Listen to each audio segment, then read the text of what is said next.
नमस्कार, स्वप्नील क्राईम टॉक्समध्ये आपले स्वागत आहे.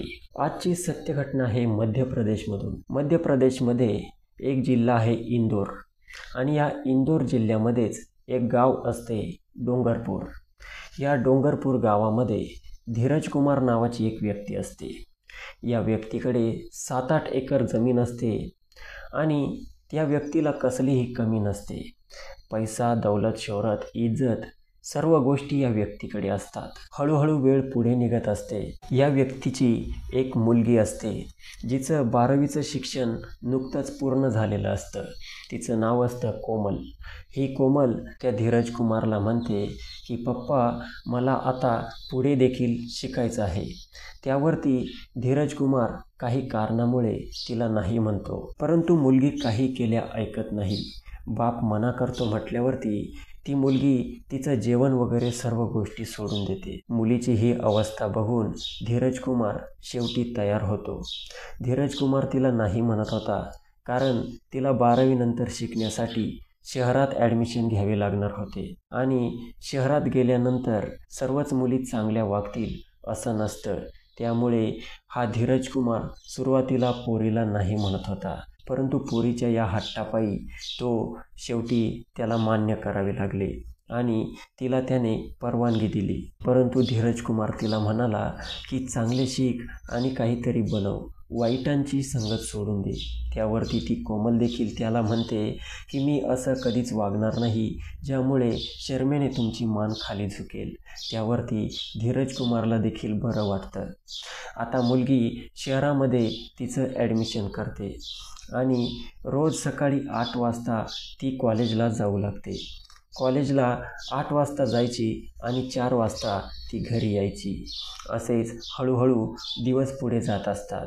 एक दिवस धीरज कुमार डोक्याला हात लावून घरी बसलेला तिला दिसतो. ती कोमल तिच्या वडिलांना विचारते की नक्की काय झालंय. त्यावरती धीरज कुमार म्हणतो की मुली, तुला तर माहीतच आहे आपल्या गावामधील एका मुलीसोबत काय घडले. त्यावरती कोमल म्हणते की त्या मुलीसोबत जे घडले ते तिच्या चुकीमुळे घडले. ती मुलगी त्या लेवलची होती, मी तशी नाही. मी असं कधीच वागणार नाही ज्यामुळे तुमची नाचक्की होईल. त्यावरती धीरज कुमार देखील खुश होतो आणि मुलीच्या पाठीवरती हात फिरवतो. असेच दिवस पुढे जात असतात. मुलगी 8 वाजता जायची, 4 वाजता घरी यायची. एक दिवस कोमल 8 वाजता बस स्टँडवरती गेली असताना बस येते, परंतु त्या बसमध्ये भयंकर प्रमाणात गर्दी असते. तिथे तिला बसण्यासाठी सीट देखील उपलब्ध नसते. त्यामुळे कोमलला बसमध्ये उभं राहूनच कॉलेजला जावं लागणार होतं. जेव्हा कोमल एवढ्या गर्दीमध्ये उभी होती तेव्हा या कोमलच्या मागे 2 टपोरी मुले येऊन उभे राहतात. गर्दीचा फायदा घेऊन हे मुलं त्या कोमलला बॅड टच करू लागतात, तिच्या अंगाला हात लावतात. सुरुवातीला कोमल ही गोष्ट इग्नोर करते. कोमल विचार करते की मी जर हंगामा केला तर पुढे वाद वाढत जातील आणि अशीच दुश्मनी तयार होईल. त्यामुळे कोमल गुपचूप सहन करत असते. परंतु त्या टपोरी मुलांची डेअरिंग आणखी वाढते. ते आणखी गुप्तांगाला देखील हात लावतात. मात्र यावेळी कोमल चिडते आणि एका मुलाच्या कानाखाली वाजवते. त्यानंतर ते मुलं भयंकर चिडतात आणि ते तिच्यावरती मारायला धावून जातात. तिचे कपडे ओढू लागतात. तिचे कपडे फाटेपर्यंत ती झटापटी करतात. याच दरम्यान त्यांच्या शेजारी सीटवरती बसलेला एक मुलगा असतो ज्याचं नाव प्रीतम असतं. तो मुलगा हा सर्व प्रकार बघत असतो. जेव्हा हे सर्व सुरू असताना तो मुलगा त्याच्या बॅगमधून एक धारदार चाकू काढतो आणि त्या मुलांना दाखवतो. त्यांना म्हणतो, जर तुम्ही या मुलीसोबत ज्यादती केली तर हा चाकू भोगसून देईल. त्यावरती ती मुलं जेव्हा प्रीतमकडे चाकू बघतात तेव्हा ते घाबरून जातात आणि त्या कोमलची माफी मागतात. त्यानंतर बस स्टॉप येतो. स्टॉपवरती कोमल उतरते. कोमलच्या मागे तो प्रीतम देखील उतरतो. आता कोमल त्या प्रीतमला विचारते की तुम्ही कोणत्या कॉलेजला शिकण्यासाठी आहेत. त्यावरती तो प्रीतम तिला सांगतो आणि त्यांच्यामध्ये थोडंसं बोलणं झाल्यानंतर कोमल कॉलेजकडे जाऊ लागते. त्यानंतर प्रीतम म्हणतो की अरे तुझा नंबर तरी दे, आणि कोमल त्याला बिनधास्त तिचा नंबर देऊन टाकते. कारण कोमलला आता प्रीतमवरती विश्वास आला होता आणि तो नंबर देऊनच तिने सर्वात मोठी चूक केलेली असते. प्रीतम आता तिचा नंबर घेतो आणि आता अधूनमधून हे दोघे एकमेकांना कॉल करणे सुरू करतात. तासनतास यांच्यामध्ये बोलणं होत असतं. यांच्यामध्ये घट्ट मैत्री झालेली असते. यांची मैत्री इतक्या पुढे गेलेली असते की तो प्रीतम त्यांच्या घरी देखील येऊ लागतो. कोमलने त्याला तिचा ॲड्रेस देखील दिलेला असतो. एवढा सर्व विश्वास संपादन झाल्यानंतर 2 जुलै 2025चा दिवस होता. संध्याकाळचे 5 वाजलेले होते. या दरम्यान प्रीतम कोमलला कॉल करतो आणि तिला सांगतो की माझा आज वाढदिवस आहे आणि या वाढदिवसानिमित्त तुला नक्की यावे लागेल. त्यावरती कोमल त्याला म्हणते की आज आपण जेव्हा कॉलेजला भेटलो तेव्हा तू मला का सांगितले नाही. त्यावरती तो प्रीतम म्हणतो की मी तुला सरप्राईज देणार होतो. त्यावरती प्रीतम म्हणतो की आज काही करून तुला संध्याकाळी 7 वाजेपर्यंत एका हॉटेलवरती यावे लागेल. मी ठरवलं आहे की माझा वाढदिवस धूमधडाक्यात एका हॉटेलवरती मनवायचा. त्यावरती कोमल तिच्या बापाला खोटं बोलते. तिच्या बापाला ती सांगते की माझ्या मैत्रिणीचा वाढदिवस आहे आणि मला तिच्या वाढदिवसानिमित्त जायचे आहे. मी रात्री 9 वाजेपर्यंत घरी परत येईल. त्यावरती धीरज कुमार हो म्हणतो. आता कोमल 7 वाजता एक रिक्षा पकडते आणि त्या रिक्षातून त्या हॉटेलच्या ॲड्रेसवरती जाते. परंतु जेव्हा ती त्या हॉटेलमध्ये बघते तर प्रीतम शेजारी आणखी एक मुलगा असतो. जेव्हा कोमल प्रीतमला विचारते की हा मुलगा कोण आहे तेव्हा प्रीतम त्याची ओळख करून देतो की हा विकास आहे, माझा मित्र आहे. आणि त्यानंतर प्रीतम कोमलला म्हणतो की मी एक रूम बुक केली आहे, त्या रूममध्येच आपण बर्थडे सेलिब्रेट करू.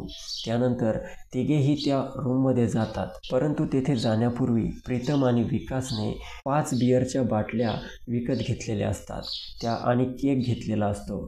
ते सर्व घेऊन ते रूममध्ये जातात.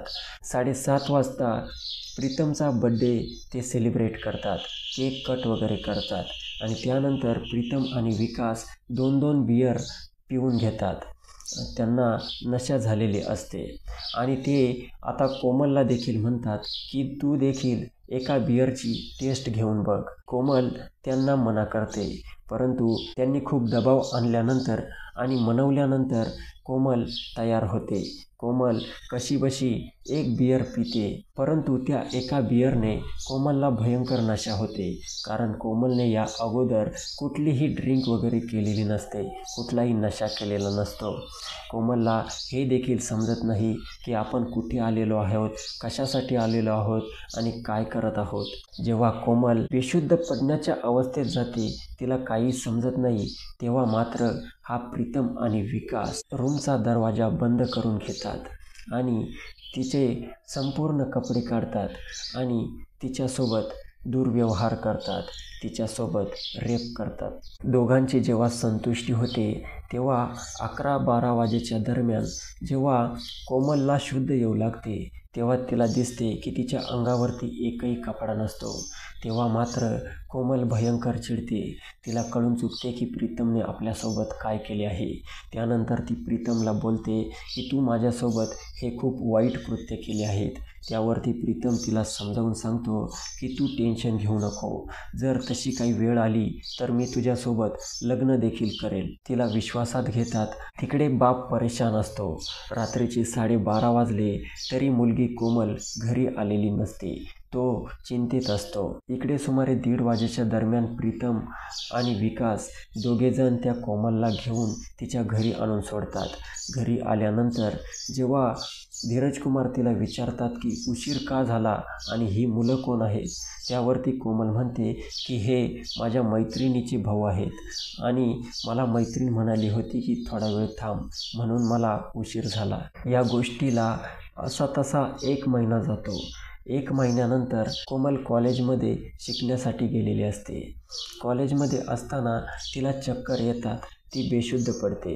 तिला तिच्या मैत्रिणी एका हॉस्पिटलमध्ये घेऊन जातात. हॉस्पिटलमध्ये टेस्ट केल्यानंतर समजते की कोमल प्रेग्नेंट आहे. आता जेव्हा तिला हा मोठा धक्का बसलेला असतो, परंतु ही घटना जेव्हा झाली होती प्रीतम आणि विकासने तिच्यासोबत असं वाईट कृत्य केलं होतं तेव्हापासून तो प्रीतम कोमलचा एक कॉल देखील उचलत नव्हता आणि कसल्याही गोष्टीचा रिप्लाय तिला देत नव्हता, तिच्यासोबत बोलत नव्हता, तिला भेटत नव्हता. आणि 1 महिन्यानंतर ती प्रेग्नेंट झाली होती. आता मात्र कोमल खूप परेशान होऊन जाते. कोमल घरी येते, टेन्शनमध्ये असते, ती जेवणही करत नाही आणि तिच्या रूममध्ये रात्रंदिवस रडत असते. धीरज कुमारला जेव्हा ही गोष्ट समजते की मुलगी जेवण करत नाही आणि रूममध्ये रडत आहे, तेव्हा धीरज कुमार तिला विचारतो.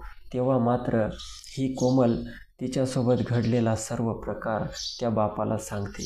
जेव्हा बापाला कळते तेव्हा बाप तिला धीर देतो आणि सांगतो की मी जसं सांगतो तसं तू कर. त्यावरती कोमल प्रीतमला कॉल करते, परंतु प्रीतम कॉल उचलत नाही. कोमल प्रीतमला मेसेज करून सांगते की मला तुला भेटायचं आहे आणि मला संपूर्ण रात्र तुझ्यासोबत घालवायची आहे. जेव्हा हा मेसेज तो प्रीतम बघतो तेव्हा मात्र तो तयार होतो. कोमलने त्याला सांगितलेलं असतं की माझ्या घरी आज कोणीच नाही आहे, तू आज रात्रभर माझ्या घरी ये. त्यावरती प्रीतम तिला सांगतो की मी 15-20 मिनिटातच तुझ्या घरी येतो. प्रीतम पटकन 15-20 मिनिटात 7:30 वाजेच्या दरम्यान त्यांच्या घरी पोहोचतो. जेव्हा तो घरी येतो तेव्हा रूममध्ये आल्यानंतर धीरज कुमार, त्याचा मुलगा किशन आणि कोमल दरवाजा लावून घेतात आणि धीरज कुमार त्या प्रीतमवरती तुटून पडतो. त्याला भयंकर मारहाण करतात, त्याचे कपडे फाटेपर्यंत त्याला मारतात आणि त्यानंतर दरवाजा उघडून त्याला ओढत ओढत अंगणात घेऊन जातात. अंगणात नेऊन दोरीने त्याचं शरीर झाडाला बांधून देतात. झाडाला बांधल्यानंतर धीरज कुमारचा मुलगा किशन घरातून एक धारदार चाकू घेऊन येतो. धीरज कुमार त्याची मुलगी कोमलकडे तो चाकू देतो आणि तिला सांगतो की याचं गुप्तांग कापून टाक. त्यावरती चिडलेल्या कोमलने देखील त्याचे गुप्तांग कापून टाकले होते. आणि जेव्हा हा प्रकार झाला त्यानंतर धीरज कुमारने तो चाकू घेतला आणि प्रीतमची मुंडी धडावेगळी करून टाकली. आणि त्यानंतर तो त्याच्या मुलाला किशनला घेतो, मुलीला कोमलला घेतो आणि रात्री 1:30 वाजेच्या सुमारास जवळच्या पोलीस स्टेशनमध्ये हजर होतात आणि पोलिसांना घडलेला सर्व घटनाक्रम सांगतात. पोलीस मृतदेह ताब्यात घेतात आणि धीरज कुमारच्या संपूर्ण परिवारावर चार्जशीट दाखल करतात. आता संपूर्ण जगाचे लक्ष याकडे आहे की जज साहेब या परिवाराला काय शिक्षा देतील. मंडळी, आपण सांगा, धीरज कुमारने या मुलासोबत जे केले ते योग्य आहे की अयोग्य आहे? मला कमेंट करून सांगा. या व्हिडिओचा उद्देश कोणाच्या भावना दुखावण्याचा किंवा अश्लीलतेचा प्रसार करणे नाही, तर आपल्याला जागरूक करणे आहे. समाजात अशा घटना घडतात, त्या आपल्यासोबत घडू नये याची आपण काळजी घ्या. सावध रहा, सजग रहा आणि अशा सत्य घटना, क्राईम स्टोरीज नेहमी बघत राहण्यासाठी चॅनलला सबस्क्राईब करा. भेटूयात पुढच्या व्हिडिओमध्ये. जय हिंद, जय महाराष्ट्र.